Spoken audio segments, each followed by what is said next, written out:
Assalamualaikum warahmatullahi wabarakatuh. Rabbi shrah li sadri wa yassir li amri wahlul 'uqdatam min lisani yafqahu qawli. Bertemu lagi dengan saya Atun Wardatun, Daiyah Muslimat NU NTB, dalam kajian yang kali ini sangat kontekstual, yaitu ibrah dari corona yang mewabah. Hari-hari ini kita digundahkan oleh mewabahnya virus corona. Virus model baru ini begitu cepat menyebar luas, sehingga menurut berita sampai hari ini sudah lebih kurang 155 negara yang terinfeksi, termasuk di Indonesia. Perkembangannya di Indonesia cukup pesat, dan menurut berita per hari ini, kurang lebih sudah 121 pasien yang positif terinfeksi virus corona. Pendengar yang dimuliakan oleh Allah, sebagai orang yang beriman, kita meyakini bahwa apapun yang terjadi atas kuasa Allah. Dan kita juga meyakini bahwa tentu ada hikmah dan ibroh yang bisa kita ambil.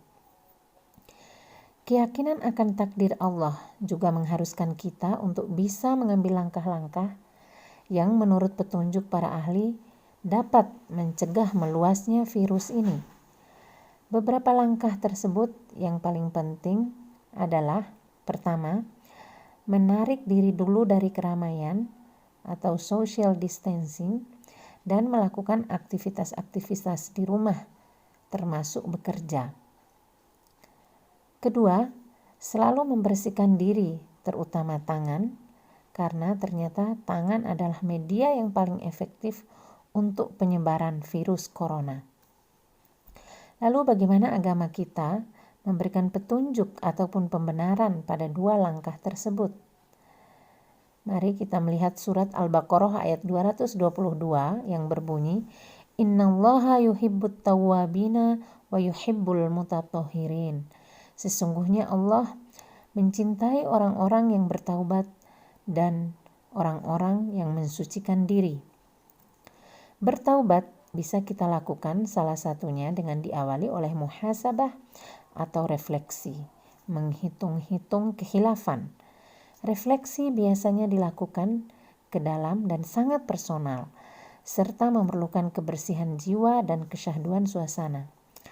Kesempatan melakukan social distancing atau menarik diri dari keramaian serta melakukan pekerjaan-pekerjaan kita di rumah ini perlu digunakan untuk muhasabah diri, untuk merefleksi apa saja yang telah kita lakukan, baik secara langsung maupun tidak langsung, yang bisa jadi telah memunculkan berbagai permasalahan di bumi ini. Dengan berefleksi seperti itu, taubat kita nantinya akan menjadi sebenar-benar taubat. Lalu apakah dengan menghindar tersebut kita berarti kita tidak percaya akan takdir Allah dan lalu takut akan kematian? Tentu saja tidak. Khalifah Umar bin Khattab pernah mengatakan, menghindari wabah adalah berpindah dari takdir Allah yang satu kepada takdir Allah yang lain.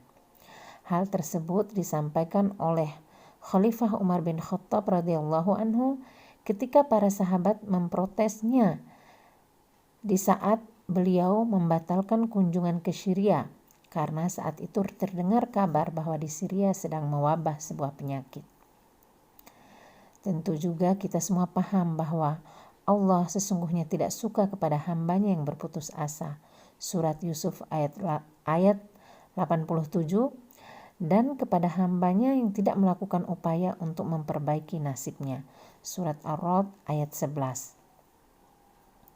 Sementara itu pemirsa yang dimuliakan oleh Allah, kewajiban menjaga kebersihan dan kesucian diri sebenarnya adalah bagian yang sangat penting dalam keberislamaan kita. Tidak boleh hanya bersifat temporer ketika menghadapi virus corona ini. Kitab-kitab fikih selalu memulai pembahasannya dari toharoh atau bersuci, karena bersuci ini menjadi syarat sahnya ibadah-ibadah penting orang Islam. Dalam bersuci kita membutuhkan air. Air adalah anugerah yang perlu dilestarikan. Air bisa mengalir terus dengan upaya kita menjaga lingkungan dan keseimbangan alam.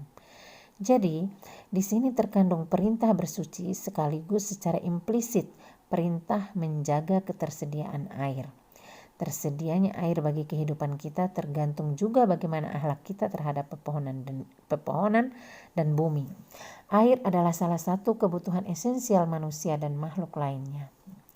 Para pendengar yang mulia, mari kita menghadapi cobaan Allah melalui virus corona ini dengan tetap waspada dan tenang, serta melakukan langkah-langkah yang telah dianjurkan oleh para ahli tersebut. Jangan malah memperkeruh suasana dengan menuduh mereka yang berhati-hati dengan kalimat yang menyakitkan seperti tidak percaya takdir, takut kematian, dan lain sebagainya. Rabbana dzalamna anfusana wa illam taghfir lana wa tarhamna lanakunanna minal khasirin. Akhirul kalam, semoga kajian kita yang sangat singkat ini bermanfaat untuk menjadi pengingat. Wallahul muwafiq ila aqwamit thoriq.